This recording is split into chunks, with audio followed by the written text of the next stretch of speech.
Всем привет! В ролике про мой микрофон Behringer C1U я упомянул, что пользуюсь двумя продуктами от компании Z. Это оптомеханическая клавиатура Z-Blade Optical и обычная мышь Z-Warrior. И сегодня пойдет речь именно про клавиатуру, ибо про мышь толком рассказывать нечего. Но обзор я все же сделаю на нее. Покупал клавиатуру еще в январе 2020 года за 4500 рублей в магазине DNS. А больше их нигде и не продавали. Я хотел попробовать механическую клавиатуру в деле, так ли они хороши, как о них говорят.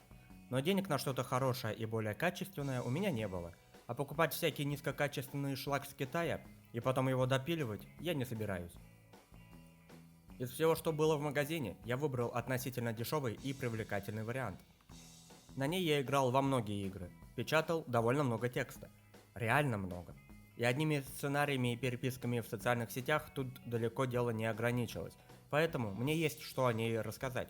Данная клавиатура на оптомеханических свитчах KL Black Optical. Они не настолько громкие, как те же Blue или Red, а по тактильным ощущениям они практически похожи на обычные механические переключатели. Из плюсов стоит отметить только более долгий срок службы по сравнению с обычными механическими переключателями. Больше для себя плюсов я не заметил. Но и опять же, как производители считали эти миллионы нажатий, неизвестно. Видимо, на бумаге одно, а как на деле, покажет только время. Комплектация такая. Коробка. Нефиг ее облизывать и рассматривать целый час, как некоторые блогеры. Идем далее. Запасные свитчи, клавиши, или же кейкапы, называйте как хотите, красного цвета, и пуллер. Наклейки и прочая туалетная бумага. Все. Одна из причин, которая послужила выбором именно этой клавиатуры, это технология Hot Swap. Данная технология позволяет менять механические переключатели без всякого разбора клавиатуры и паяльников. Вы просто снимаете клавишу, а потом вынимаете переключатель. И это очень весомый плюс. Если один свитч вышел из строя, его можно спокойно заменить, благо в комплекте есть несколько штук на замену. Да даже если вы захотели попробовать другие типы переключателей, то это можно попробовать реализовать, но опять же их нужно найти в продаже. Сам дизайн мне понравился. Он довольно удобный, относительно компактен. Только клавиши и никаких лишних мультимедийных кнопок и декоративных выступов нет, вот как на вот этой моей старой клавиатуре. Удобно протирать клавиатуру, вытряхивать всякий мусор, пыль и тому подобное. И да, я люблю жрать за компом. Шрифт на клавиатуре приятный, он сделан красиво и аккуратно, а не просто лишь бы был. Видимо, производитель немного, но заморочился с этим.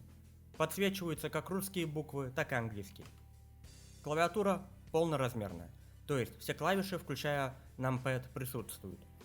Многих он бесит, но я за долгие годы к нему привык и уже не могу без него пользоваться клавиатурой. Для меня это очень удобно. Также подкупил и белый цвет клавиатуры, ибо он смотрится очень красиво, как на мой взгляд. А белая пластиковая подставка под запястье придает удобство при играх и печати текста. Без нее не так удобно. Следующая причина — это подсветка. Уж не знаю, почему ей уделяют столько внимания, но вкратце я расскажу и про нее.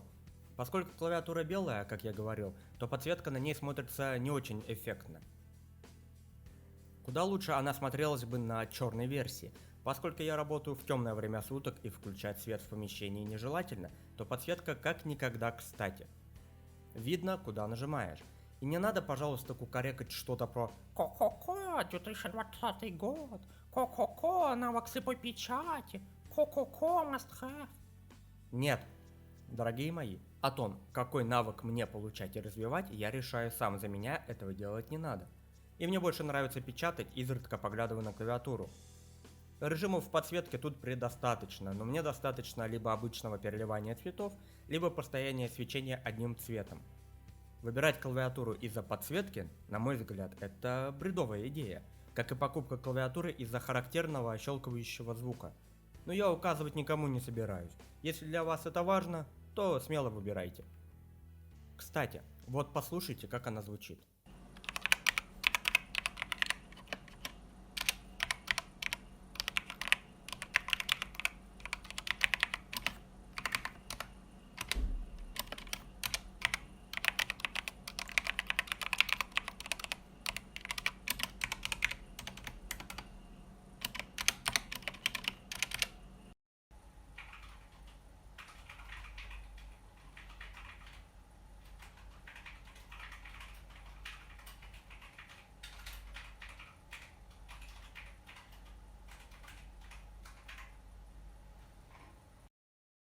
Кабель питания довольно длинный в оплетке, несъемный. Кому-то это будет минусом, но лично мне пофигу. Подключил к компу, поставил на стол и сиди и пользуйся. Мне никогда не приходилось менять шнуры от клавиатур. Клавиатуру я немного допилил, так как ход кнопки для меня был чуток длинноват, и нацепил на обратную сторону кейкапа демпферные кольца. Печатать стало немного приятнее, но я бы не сказал, что разница прям кардинально поменялась. А теперь о минусах. Косяки выявились спустя 4 месяца использования. Клавиши все болтаются, трясутся. Стабилизатор на пробеле так и не могу понять. То ли он так и должен быть, то ли он немножечко поломан. Свитч на кнопке Home вообще странно себя вел. То работал, то нет. Я менял его на комплектный, разницы не заметил, и вернул его обратно. И буквально за 3 дня до съемки этот паршивец начал нормально работать. Я не знаю, с чем это связано, но я подозреваю, что проблема в самой плате клавиатуры. А теперь взгляните на это. Что это было? Замыкание? Глюк? Почему горит именно красным? И самое интересное, что мигают индикаторы только на верхней строке клавиатуры, то есть там, где клавиша Escape, от F1 до F12, где клавиша Print Screen, ну вы поняли.